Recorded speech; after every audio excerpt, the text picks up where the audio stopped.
out and about today trying the Aoocci C6 PRO navigation unit. It's Apple CarPlay Android Auto. It's got tyre pressure monitoring, dual cameras. Of course you can make phone calls. Anyway, let's have a better look at it. Well, greetings. The good people at Aoocci have sent me this C6 series motorcycle CarPlay screen for me to review. Full disclosure, I didn't pay for it. They've sent it to me free of charge for me to give my thoughts, but they will be my thoughts. Anyway, so this is the C6, 6.25 inch touchscreen, dual 1080p front and rear cameras, obviously the wireless CarPlay and Android Auto, Bluetooth and Wi-Fi for phone and helmet connectivity, GPS navigation, TF card support, tyre pressure monitoring and emergency recording, and of course it's waterproof. So opening it up, let's have a look what's inside.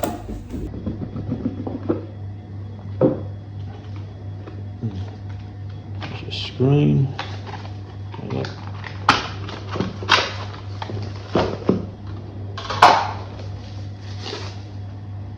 Yeah, that looks good. And all the connectors on the back. Yep. Set of mounts. I'm thinking that's for the remote control because they look quite light and it's not a ball mount. That'll be your camera mounting kit. Camera. Another camera. That's a ball mount. Not sure what that's for. Looks like a handlebar end or something. Oh, I'll figure it out in time. The tyre pressure monitors. Power kit. USB power. So obviously you can power it from the USB as well. Camera cables. And there's your remote control. And I'm guessing that's a sun hood. Oh yeah, let's just screw on there like so. Well, it's quite big, isn't it? Oh, looks good. All right, let's go so we can fit it up to the bike.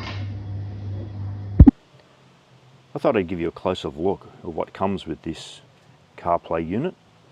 You get a variety of different mounting options. Wing mirror, handlebar, looks like a bar end mount.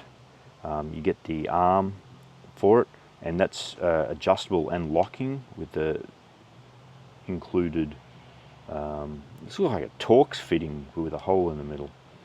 Of course that attaches to the unit and all your fittings, the unit itself, sun hood, little screwdriver for the screws. Down here you get a couple of cameras, the cables for the cameras, all the mounting kits for the cameras itself and the tools required, cable ties to tidy up the wiring. These are the tyre pressure monitors and lock nut. You also get the power cable for hard wiring, a USB power cable, you get the remote control and all the mounting fixtures for that. So it's quite a comprehensive inclusion of bits and pieces for you to sort out. Yeah, what I failed to see before was they actually give you the micro SD card that's required for the unit. It's a 64 gigabyte card. It was mixed in with the paperwork, so I didn't even notice at first, but I should point out that that was supplied.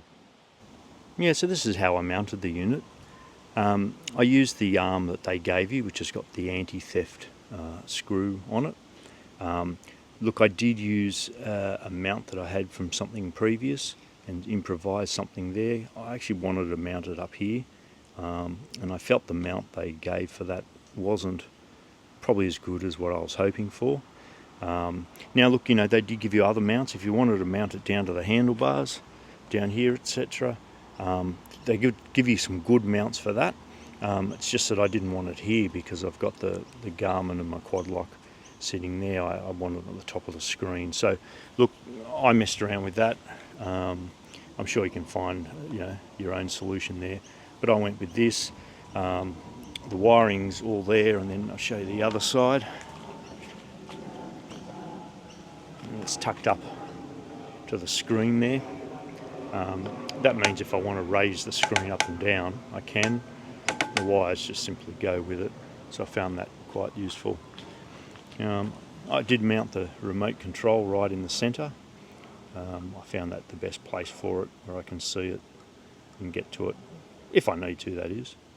The front camera, I just mounted it under here, if you can see that.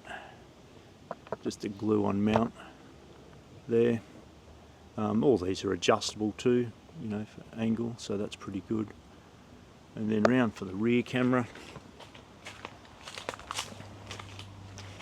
Yeah, just mounted above this tail tidy there, and then just ran the wire under the seat and up to the front. So installation was pretty easy. You know, it took a little bit of time just to route the cables and figure out how I was going to do it. But other than that, it was all pretty good. Yeah, so let's have a closer look at this unit. Now it's installed on the bike and I'm out and about.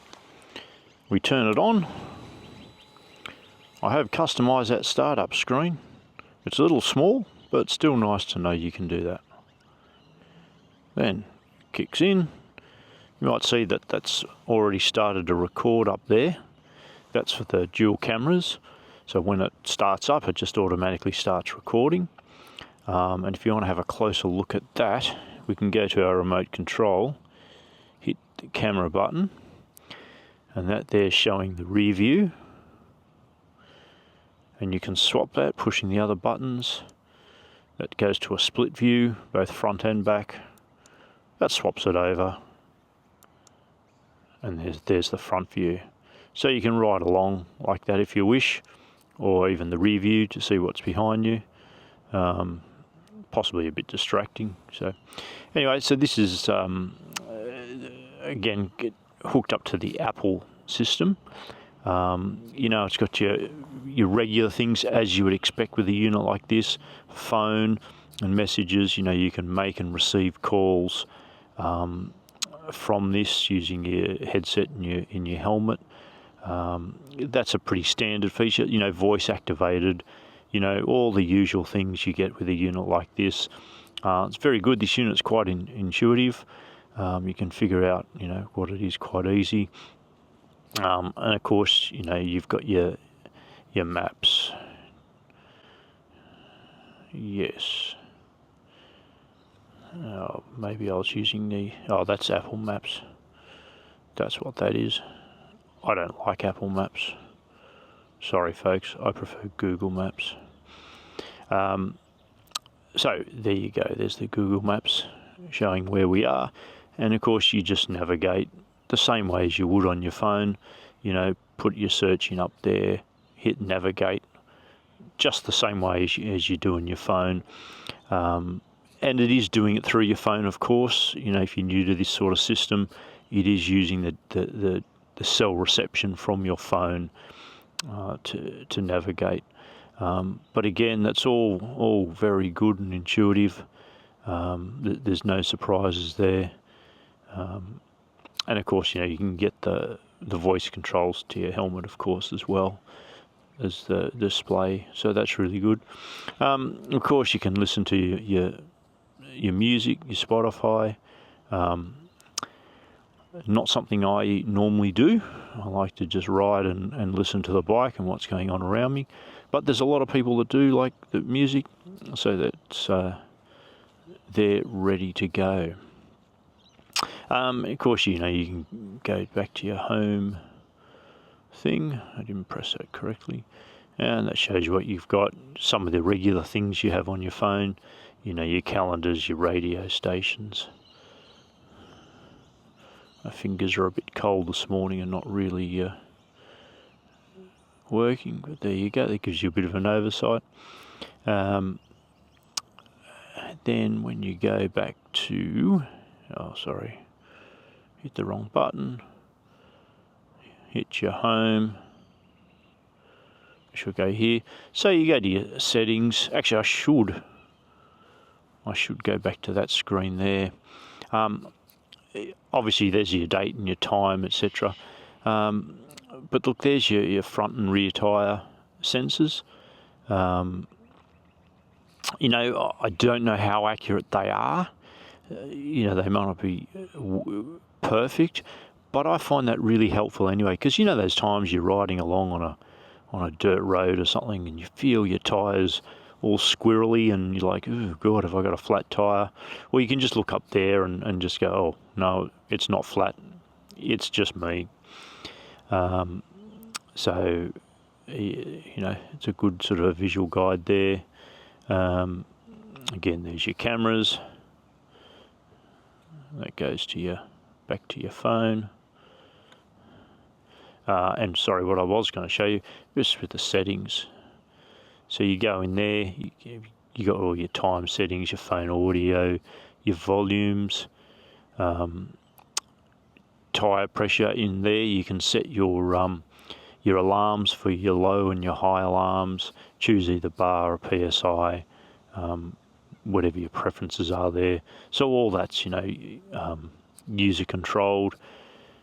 You got an auto bright function for your screen, so you don't have to worry about manually setting. You just turn it on, leave it on, and it'll automatically adjust the brightness of the screen. You know, so that's all very well there. Of course, you've got your volumes. I've turned that all the way down. You can turn it up. I just don't like the start-up tone that comes on straight away. GPS info, etc.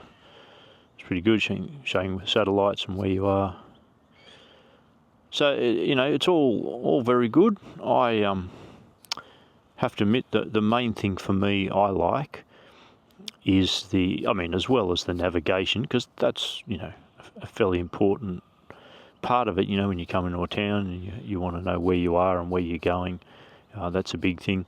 I really like the cameras as a dash cam in case of an accident, not for, you know, recording footage for YouTube. I think that the image will probably be a little bit bouncy for that, but it is a good thing in case someone runs into you. And having said that, you can lock it there, and you can also lock it from your remote control. So if you wanted to lock footage, you can. It does have a G sensor where, for example, if you were to stop really suddenly, like hitting a car, etc., it automatically records that for you, or locks that for you, I should say. It tells you your altitude, your heading. So these are your files that are recorded. You can choose how long footage you record, like 1 minute, 3 minutes, 5 minutes, I think it is, and it just loops over it. I've just chosen 3 minute lots, so let's choose that one. That's better. My fingers are just, it's funny, it's cold this morning and it's not wanting to work. Yeah, so there you go. Yeah, so it's a good screen, and you know, for cfmoto 450, it's a similar size to the actual TFT screen. You know, I think for those who don't want to put it up there and want to put it down here, it's actually it's quite a good size because it's thin. You know, it'd fit quite nicely in there. You know, you still have access to the key and see that screen. In the description, I'll put a link where you can, if you're interested in a unit like this, you can purchase it.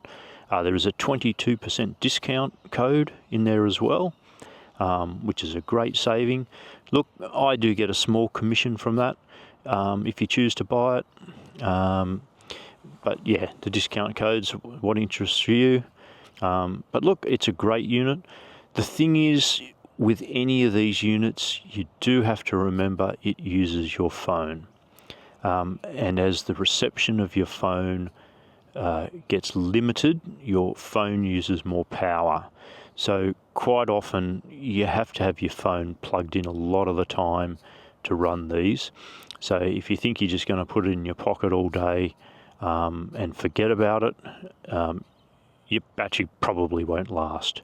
You know, you'll need to have it on charge. So just keep that in mind.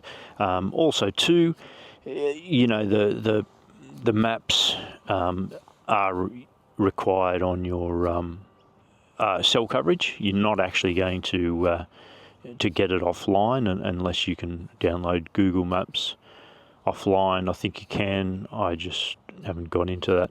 And you know, I see the great benefit of these is when you're navigating through built-up areas, you know, towns, cities, etc. That's when I really find these things useful. When I'm out in the bush, well, you know, I'm not so much using these to navigate anyway. I just sort of enjoy myself and look where I'm going. And if I really need to, I'll have entered a pre-planned track into my Garmin and follow that if necessary. But yeah, it's when you're in the towns and the cities where you get phone coverage, of course, that it really helps. So anyway, look, I hope that's useful for you. It's another great product. Yeah, just give you a quick demonstration of the unit in navigational mode. Again, it's just like your phone. You know, you get the directions on the screen, your arrival time, how long, how far. Shows you your speed up there, or you know, all the things you would expect it to say. And it's nice, big, bright screen.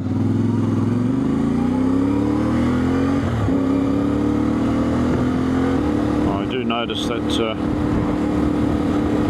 bit of a lag with the speed, but I suppose that's typical of a GPS based system.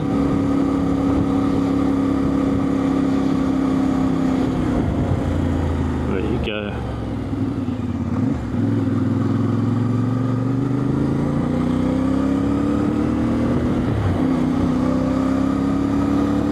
I won't go all the way to the destination, but I just thought I'd show you what the screen looks like when it's in navigation mode.